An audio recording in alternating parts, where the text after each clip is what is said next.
ಇತ್ತೀಚೆಗೆ ವಿನಯ್ ಅವರು ತುಂಬಾನೇ ಸೈಲೆಂಟ್ ಆಗಿದ್ದಾರೆ ಅಂತ ಹೇಳ್ಬೋದು. ವಿನಯ್ ಅವರು ಹೋದ ವಾರ ಅವರೇ ಹೇಳ್ತಾರೆ, ಈ ಮುಂದಿನ ವಾರ ನಾನು ತುಂಬಾನೇ ಸೈಲೆಂಟ್ ಆಗಿರ್ತೀನಿ, ಇನ್ಮೇಲೆ ಮಾತಾಡೋದಿಲ್ಲ ಅಂತ. ಈವರೆಗೂ ವಿನಯ್ ಅವರು ಸ್ವಲ್ಪ ಸೈಲೆಂಟ್ ಆಗಿ ಇದ್ದಾರೆ ಅಂತ ಹೇಳ್ಬೋದು. ತುಕಾಲಿ ಸಂತೋಷ್ ಅವರು ಆಕ್ಚುಲಿ ವಿನಯ್ ಅವರ ಮೇಲೆ ನೀರೆರ್ತಾ ಇರ್ತಾರೆ ಒಂದು ಫ್ರೀಸ್ ಟಾಸ್ಕ್ನಲ್ಲಿ.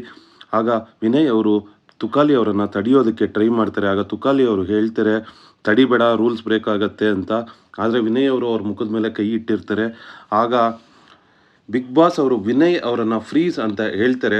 ಆಗ ವಿನಯ್ ಅವ್ರ ಮೇಲೆ ಇನ್ನಷ್ಟು ಅಟ್ಯಾಕ್ ಮಾಡ್ತಾರೆ ತುಕಾಲಿ ಅವರು ಅಂತ ಅಂದ್ಕೊಳ್ಳೋಷ್ಟರಲ್ಲಿ ತುಕಾಲಿ ಅವರು ವಿನಯ್ ಅವರನ್ನು ಬಿಟ್ಟು ಮೈಕಲ್ ಅವ್ರ ಕಡೆ ಹೋಗ್ತಾರೆ. ಮೈಕಲ್ ಅವ್ರ ಕಡೆ ಹೋದಂಥ ತುಕಾಲಿ ಅವರು ಅವ್ರ ಜೊತೆ ಚೇಷ್ಟೆಯನ್ನು ಮಾಡ್ತಾ ಇರ್ತಾರೆ. ಆಗ ಬಿಗ್ ಬಾಸ್ ಅವರು ತುಕಾಲಿ ಅವರನ್ನು ಕೂಡ ಫ್ರೀಸ್ ಅಂತ ಹೇಳಿಬಿಡ್ತಾರೆ. ಈ ರೀತಿ ತುಕಾಲಿ ಅವರು ತುಂಬಾ ಒಳಗಡೆ ಕಾಮಿಡಿ ಮಾಡ್ತಾ ಇದ್ದಾರೆ.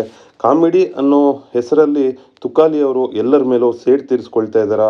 ಸಮಯ ಸಿಕ್ಕಾಗೆಲ್ಲ ಬೇರೆಯವ್ರ ಮೇಲೆ ಹಗೆ ಸಾಧಿಸ್ತಾರ ತುಕಾಲಿ ಅವರು. ಇದ್ರ ಬಗ್ಗೆ ನಿಮಗೆ ಏನನ್ಸುತ್ತೆ ಅನ್ನೋದನ್ನು ಕಮೆಂಟ್ನಲ್ಲಿ ತಿಳಿಸಿ.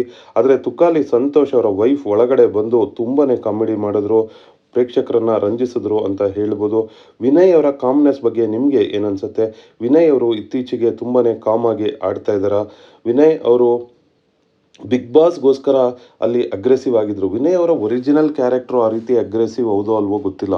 ಆದರೆ ಬಿಗ್ ಬಾಸ್ ಗೆಲ್ಲಬೇಕು ಅನ್ನೋ ಛಲದಲ್ಲಿ ವಿನಯ್ ಅವರು ಒಳಗಡೆ ಸ್ವಲ್ಪ ತುಂಬಾ ಅಗ್ರೆಸಿವ್ ಆಗಿದ್ದರು. ಅದು ವಿನಯ್ ಅವ್ರಿಗೆ ಗೊತ್ತಾಗ್ತಾ ಇದೆ ಅಂತ ಅನಿಸುತ್ತೆ.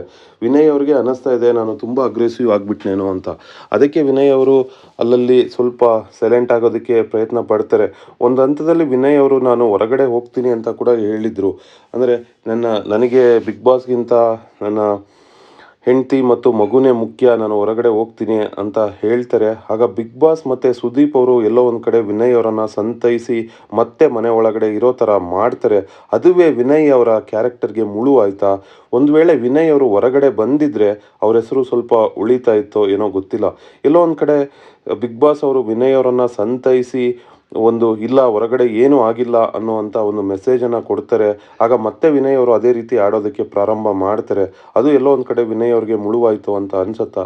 ನಿಮ್ಮ ಅಭಿಪ್ರಾಯವನ್ನು ಕಮೆಂಟ್ನಲ್ಲಿ ತಿಳಿಸಿ. Thank you friends, thanks for watching our channel. ನಮ್ಮ ಚಾನಲನ್ನು ಸಬ್ಸ್ಕ್ರೈಬ್ ಮಾಡ್ಕೊಳ್ಳಿ. ಆಗ ನಾವು ಹಾಕುವ ವಿಡಿಯೋಗಳು ನಿಮಗೆ ಬಂದು ತಲುಪುತ್ತೆ. Thank you friends.